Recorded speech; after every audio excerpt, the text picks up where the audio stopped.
Здравейте!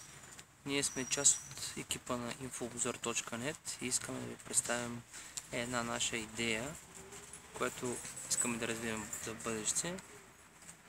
Рая сега ще ви разкажем малко повече подробности за нея. Тя е свързана с размяната. Рая?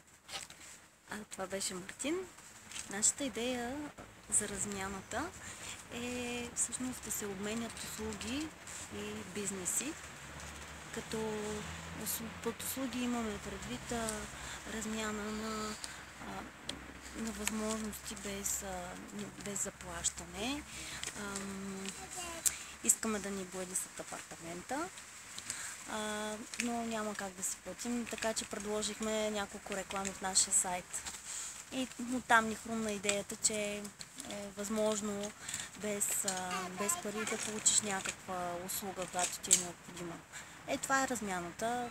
Търсене, предлагане, нещо по-добро от всичко, което сме срещали до сега.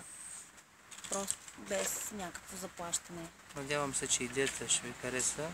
Както казва Мартин, кон за кокошка. Всеки каквото търси, пък може да намери най-подходящото. Благодарим за вниманието.